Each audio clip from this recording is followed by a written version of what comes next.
Hi friends, today I am going to explain you about Vikrut Kapha Karma, a significant concept in Ayurveda.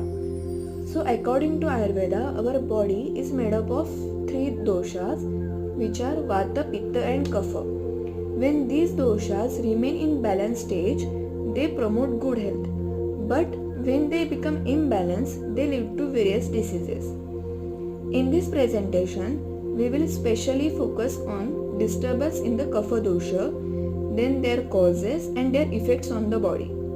Our discussion is based on Ayurvedic text, especially the Ashtanga Hridaya. The reference for this topic come from Sutrasthan section, particularly from the Dosha Vedya Adhyay, shlokas from 53 to 56.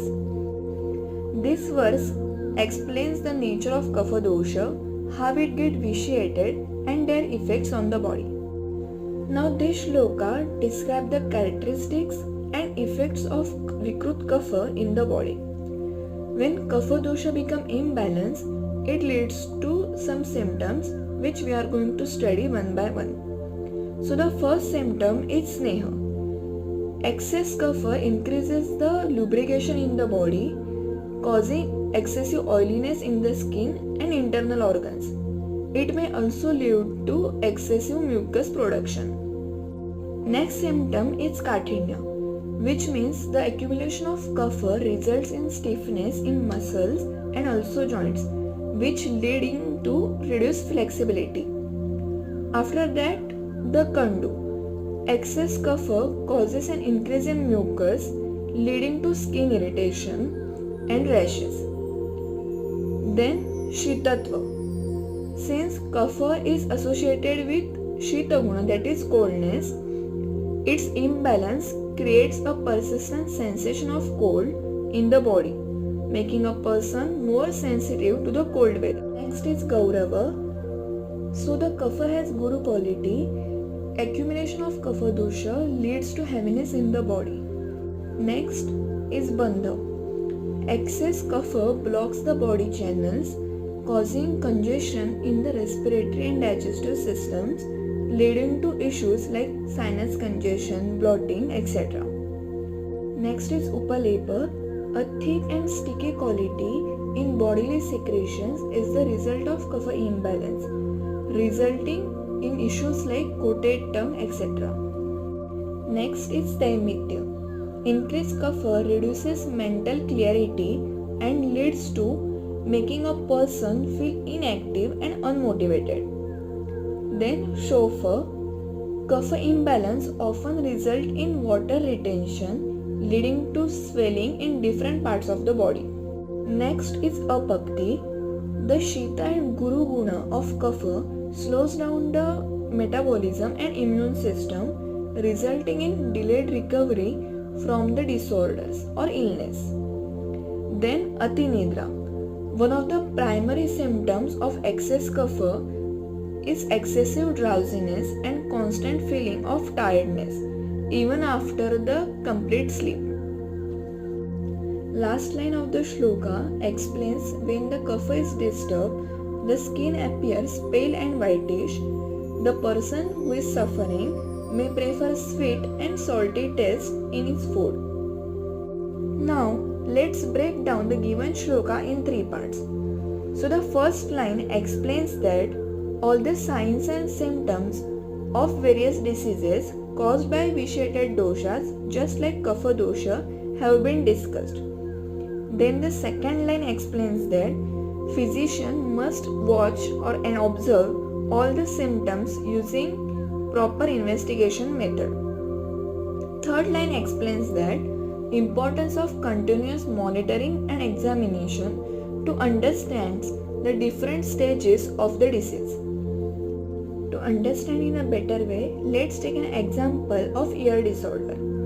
For the first line, the ear disorder due to the vitiated kapha, the symptoms like earwax can be present. For the second line, physician must carefully observe all the symptoms by the darshan pariksha.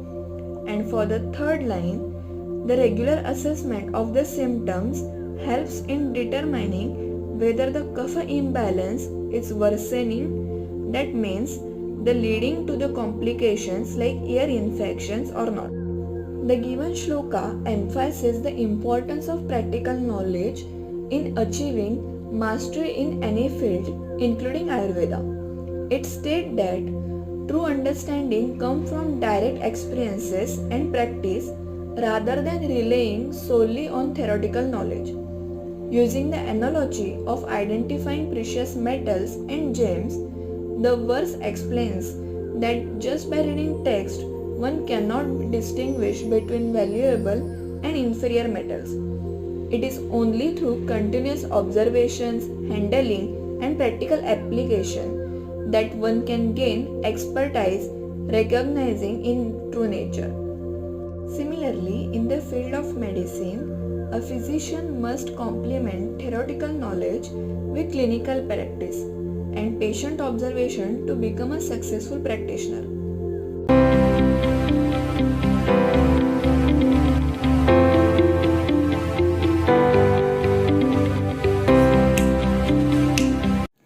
Now, these are some pathological conditions caused by Vikrut Kapha Karma. So the first one is Shaithilya. This term refers to loss of stability, tone or firmness in the body structures, including muscles, joints and the tissues. It is often associated with the conditions where the Kapha dosha is imbalanced, leading to reduced strength, weak connective tissues and joints instability. The symbolic illustration of a joint of vibrations suggests weakness or looseness in the joints, which can result in problems like excessive flexibility, joint dislocation, or poor musculoskeletal integrity. Then there is a Karsha. This condition represents severe loss of body mass. The image of an emaciated individual highlights the visible impact of this state, where the body lacks nutrients, that is nourishment, leading to fatigue and weakness. It signifies a state where the Agni in the body is impaired, preventing a proper assimilation of the nutrients, causing a progressive weight loss. Next is Alasya. Laziness is often linked to excess of Kapha dosha, which leads to dullness, heaviness and lack of motivation.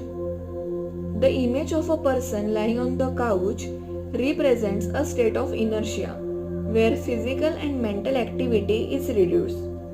In Ayurveda, this condition may result from improper digestion, lack of exercise, or imbalanced lifestyle that promotes stagnation. Addressing that requires a stimulating activities, light and warm food, herbs that enhance metabolism and mental activity. Now, Klibata. So, impotence or sexual dysfunction is typically associated with the Shukra Dhatu and may be influenced by aggravated Vata and Kapha doshas. The image a person appearing anxious with a clock symbolizing a delayed or impaired sexual performance. Factors such as stress, poor nutrition, lack of vitality, excess Kapha causing heaviness and obstruction in reproductive system can contribute to this condition. Ayurvedic treatment for this are like Rasayana therapies, aphrodisiac herbs like Ashwagandha and Shatavari, and balanced diet to nourish the Shukra Dhatu. Now the last one is Moha. Moha refers to a state of mental confusion, clouded judgment and excessive attachment. It is associated with an imbalance in Kapha dosha, which lead to mental dullness, lack of clarity that prevents a rational decision making. The first image showing a confused child struggling with studies represents a cognitive impairment, and in the second image of a girl lost in thought by a window signifies a excessive emotional attachment, nostalgia feeling, which leads to mental dullness and mental stagnation.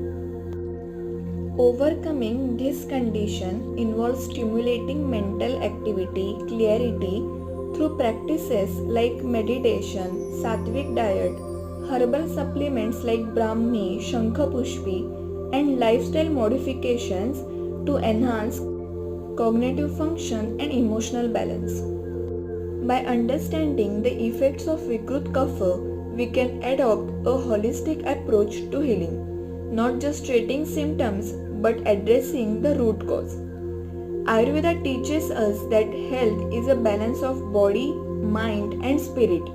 By aligning our lives with nature's principle, we can achieve long lasting well being. So, at the end, balance in doshas leads to balance in life.